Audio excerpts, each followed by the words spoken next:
No, tiny. I'm a big boy. Hello. Now, I must admit, if this fight is not fixed, Jake Paul has giant balls. His testicles are massive, truly.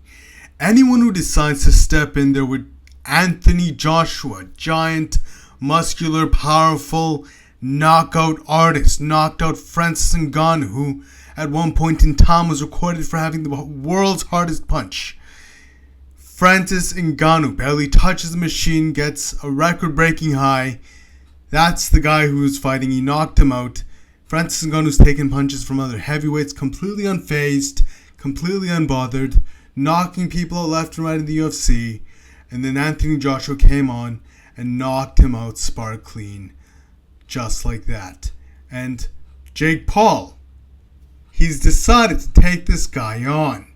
Now, of course, Anthony Joshua has demonstrated himself to be a little chinny here and there, sure. He can take a punch, but he has been knocked out, sure. And by a smaller heavyweight, Alexander Usyk. He wasn't knocked out by him. He was knocked out by Daniel Dubois. But he has been chinned by Alexander Usyk. He's been a little chinny. And another thing about Jake Paul is he actually has power. He has knocked people out.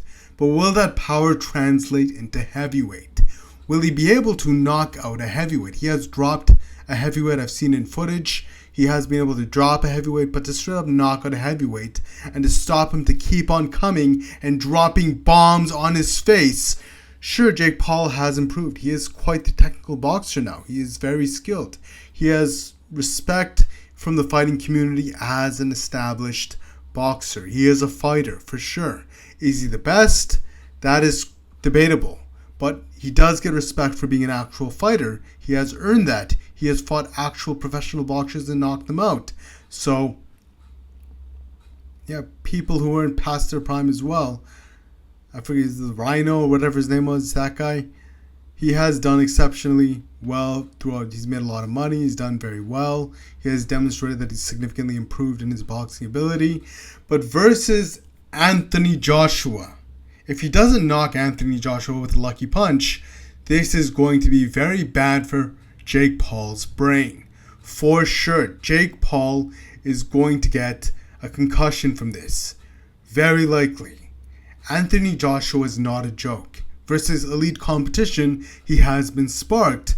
But seeing what he's done to Francis, seeing his career, how he's been such a reputable knockout artist, using textbook boxing, he's not a joke. Anthony Joshua is the real deal. He's very heavy-handed. And from going from Gervonta Davis, a small man who sure had knockout power, to Anthony Joshua, heavyweight mass knockout artist, I'm really intrigued by this fight. Either Jake Paul, he does have power, he does have leverage in his shots. Either he gets a lucky punch and knocks out Anthony Joshua, at least chins him. If he doesn't, Anthony Joshua turns into a lawnmower versus grass. He starts mowing the lawn. Jake Paul, being a shot of grass, I say grow out your beard because it's in for a trim. That was horrible. All right, what do you guys think? I'm intrigued by this fight for sure.